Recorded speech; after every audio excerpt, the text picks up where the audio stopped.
Si l'on vous a dit que la seule façon de perdre de la graisse abdominale était de vous affamer, de supprimer tous ceux que vous aimez ou de vivre dans une salle de sport, je veux que vous arrêtiez tout de suite. Parce qu'il ne s'agit pas ici de n'importe quelle graisse. Il s'agit de la graisse viscérale, la graisse profonde et dangereuse qui enveloppe vos organes. Et voici ce que personne ne vous dit. Ce n'est pas une question de volonté. Ce n'est même pas vraiment une question de calories. C'est une question d'hormones. Et dans les 20 prochaines minutes, je vais vous montrer exactement comment réduire la graisse viscérale en collaborant avec votre biologie au lieu de la combattre. Restez avec moi, car cela change tout. Je suis le docteur Élise Martin. Je suis chirurgienne depuis 24 ans et j'ai vu des centaines de patients lutter contre une graisse abdominale qui ne bouge pas, peu importe leurs efforts. Ils mangent moins, elles font plus de sport et pourtant leur tour de taille ne semble pas comprendre. Et je vois la frustration, je vois l'auto-culpabilité. Mais voici la vérité. Ce n'est pas de votre faute. Personne ne vous a expliqué la biologie. Personne ne vous a dit que la graisse viscérale est hormonologiquement active et qu'elle répond à des signaux complètement différents de la graisse sous-cutanée. Et une fois que vous comprenez ces signaux, tout change. Avant d'aller plus loin, si comprendre comment perdre réellement de la graisse abdominale sans régime extrême vous semble utile, abonnez-vous à la chaîne dès maintenant. Cette chaîne est dédiée à des stratégies de santé scientifiquement fondées qui fonctionnent dans la vraie vie. Pas de battage médiatique, pas de règles impossibles, juste des solutions réelles étayées par de vraies recherches. Alors, abonnez-vous et plongeons. Voici l'idée fondamentale qui change la donne. La graisse viscérale ne répond pas à la punition. Elle répond aux signaux hormonaux, en particulier à l'insuline. Lorsque l'insuline est élevée et reste élevée pendant de longues périodes, votre corps stocke prioritairement la graisse dans votre abdomen, autour du foie, autour des intestins, profondément dans le ventre. Et lorsque l'insuline reste chroniquement élevée, cette graisse viscérale devient extrêmement difficile à mobiliser et à brûler. Mais lorsque vous contrôlez l'exposition à l'insuline, lorsque vous réduisez la fréquence et la durée des pics insuliniques, la graisse viscérale est souvent la première à diminuer. Non pas parce que vous mangez moins, mais parce que vous changez les signaux.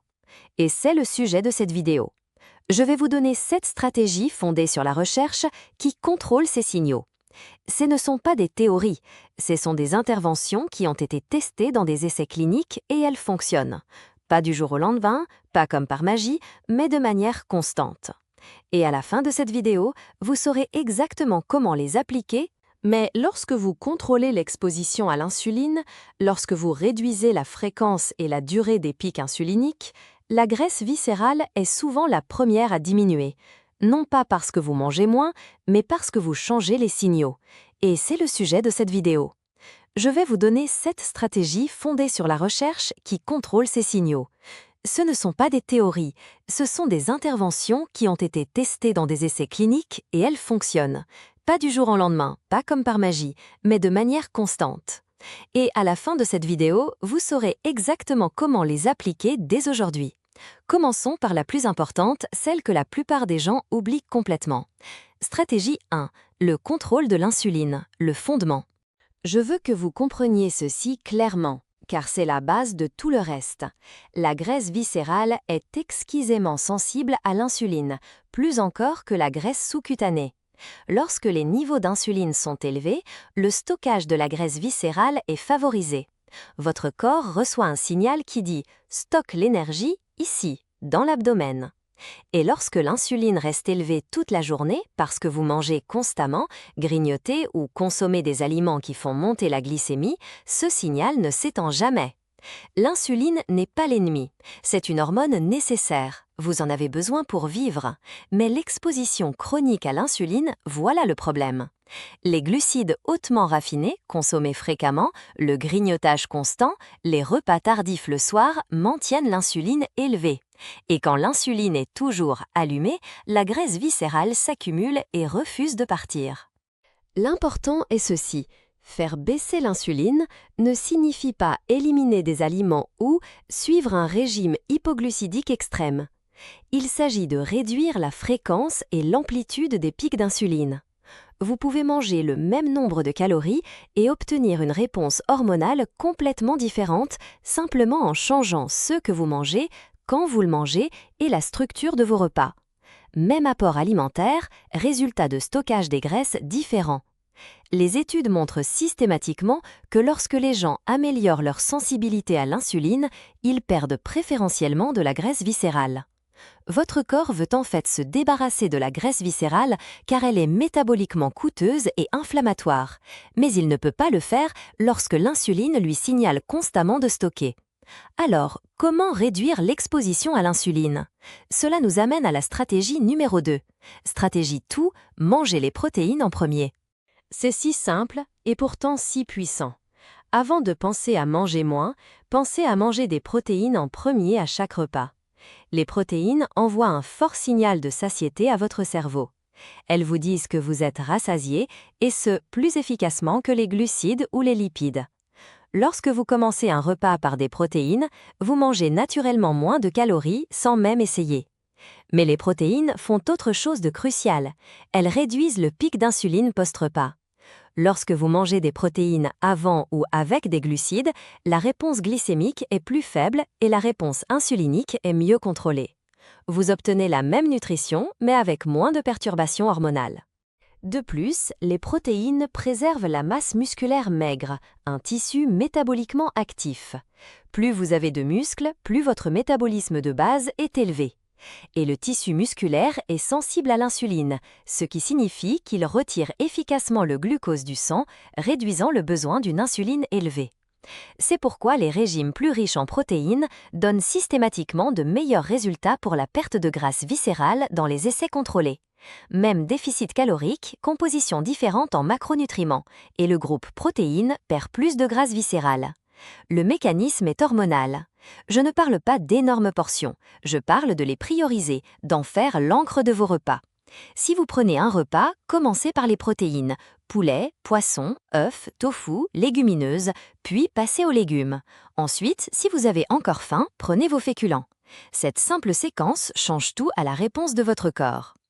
Si vous trouvez cela utile, faites-moi plaisir, likez la vidéo maintenant. Cela aide à la faire connaître. Et laissez un commentaire pour me dire quelle est votre plus grande difficulté avec la graisse abdominale. Stratégie 3.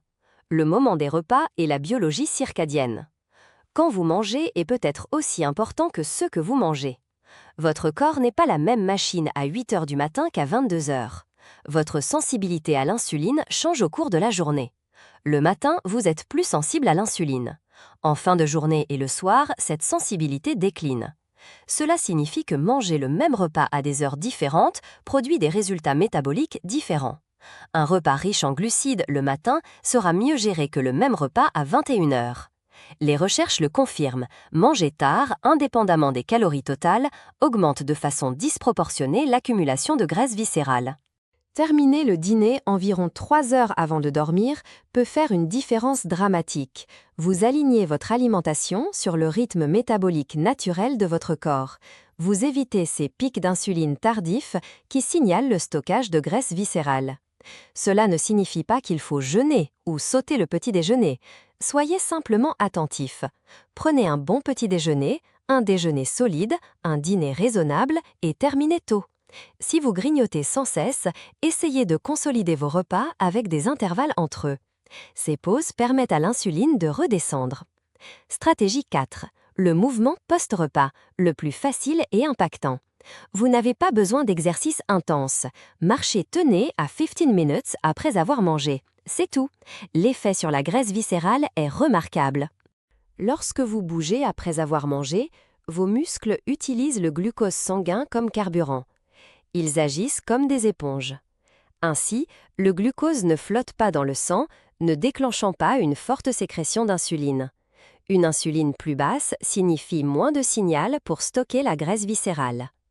Des études utilisant des moniteurs de glucose continu montrent qu'une courte marche après les repas réduit considérablement les pics glycémiques, de 20 à 30%.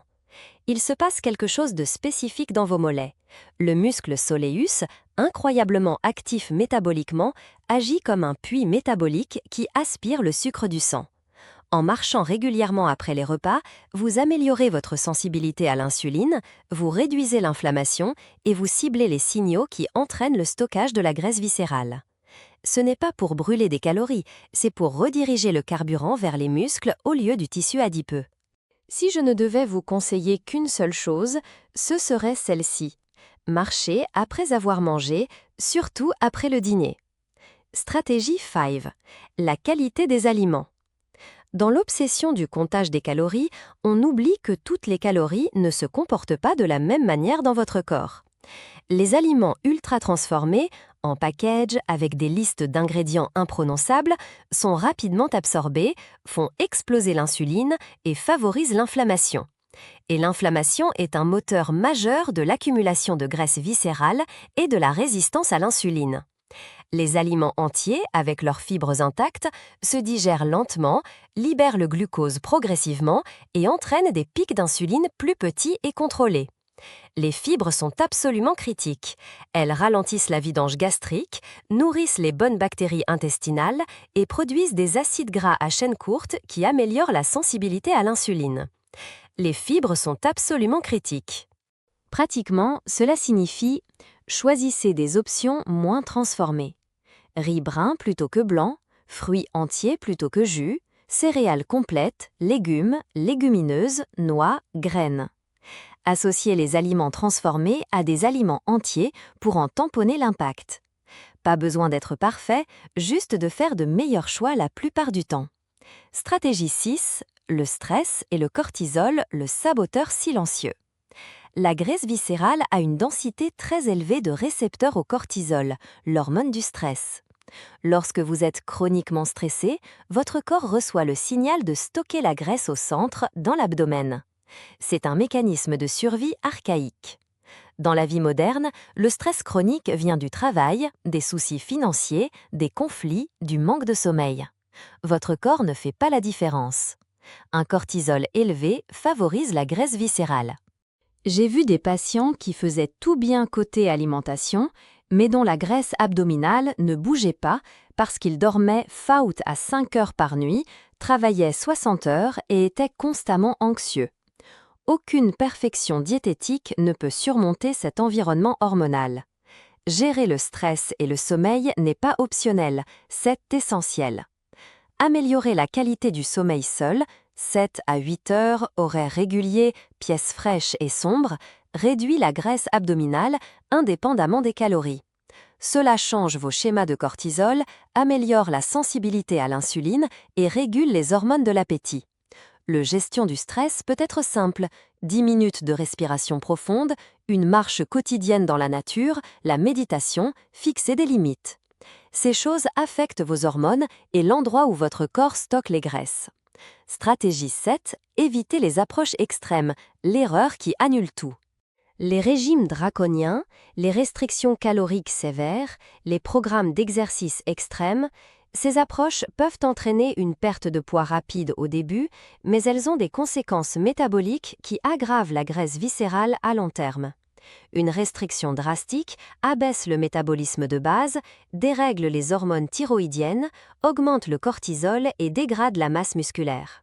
Et lorsque vous reprenez une alimentation normale, le poids revient, mais il revient davantage sous forme de graisse viscérale. Chaque cycle de yo-yo rend la situation pire. La leçon est que les changements lents, stables et durables l'emportent toujours sur les interventions extrêmes à court terme. Vous voulez créer un mode de vie que vous pouvez maintenir indéfiniment. Les recherches le confirment. Les interventions modérées et durables donnent de meilleurs résultats à long terme, notamment pour la réduction de la graisse viscérale. Visez une perte de graisse lente et régulière que vous pouvez maintenir, en préservant, en développant vos muscles. C'est ça qui crée un environnement métabolique où la graisse viscérale ne peut pas s'accumuler. Pour résumer et agir, la graisse viscérale est pilotée par les hormones. Elle répond à l'insuline, au cortisol, au moment des repas, à la qualité des aliments, au mouvement, au sommeil et au stress. Vous n'avez pas besoin de tout faire parfaitement, mais vous devez adresser les signaux majeurs. Contrôlez l'insuline en mangeant moins fréquemment, en priorisant les protéines et en évitant le grignotage constant. Planifiez vos repas plus tôt dans la journée et terminez de manger bien avant de vous coucher. Marchez après les repas pour rediriger le glucose. Gérez le stress et priorisez le sommeil. Choisissez des aliments de qualité, moins transformés. Évitez les approches extrêmes qui sabotent votre métabolisme. Ces stratégies ne sont pas compliquées. Elles demandent de la compréhension et de la constance. Et le plus beau, c'est que lorsque vous faites cela, la graisse viscérale est souvent la première à disparaître parce que votre corps ne veut pas la garder. En quelques semaines, vous remarquerez une énergie plus stable, moins de fringales. En 1 mois ou 2, votre tour de taille changera. Votre circonférence abdominale, une mesure directe de la graisse viscérale, diminuera. Votre santé métabolique s'améliorera. Par où commencer ? Choisissez une chose dans cette vidéo et faites-la aujourd'hui. Peut-être marcher 10 minutes après le dîner ce soir, peut-être commencer votre prochain repas par des protéines, peut-être finir le dîner avant 19 h. Faites-le une semaine, puis ajoutez une autre stratégie. Construisez ces habitudes une par une. Et l'exercice ? L'exercice, surtout la musculation, est extrêmement bénéfique. Mais vous ne pouvez pas compenser une mauvaise alimentation, un mauvais sommeil ou un stress chronique par l'exercice. Les bases hormonales et alimentaires sont le fondement. Mettez-les en place d'abord, puis ajoutez l'exercice structuré. Mesurez votre tour de taille, pas seulement votre poids. C'est un indicateur direct de la graisse viscérale. Mesurez-le aujourd'hui, puis dans 4 semaines. C'est ce nombre qui compte vraiment. Vous n'êtes pas cassé, vous n'êtes pas paresseux, il ne vous manque pas de volonté. Vous ne compreniez simplement la biologie. Et maintenant, si. La graisse viscérale répond aux signaux hormonaux. Vous contrôlez ces leviers. À chaque choix que vous faites, vous envoyez soit des signaux qui favorisent le stockage, soit des signaux qui favorisent la combustion. Maintenant, vous savez lesquels font quoi. Maintenant, vous pouvez choisir délibérément. C'est responsabilisant. C'est porteur d'espoir, c'est concret. Vous pouvez le faire. Vous pouvez réduire la graisse viscérale sans vous affamer ou vivre dans une salle de sport. Vous pouvez le faire en collaborant avec votre corps au lieu de le combattre. Et cela commence aujourd'hui, avec le prochain repas, la prochaine marche, le prochain choix. Vous en êtes capable. Je crois en vous. Maintenant, allez concrétiser cela. À bientôt dans la prochaine vidéo.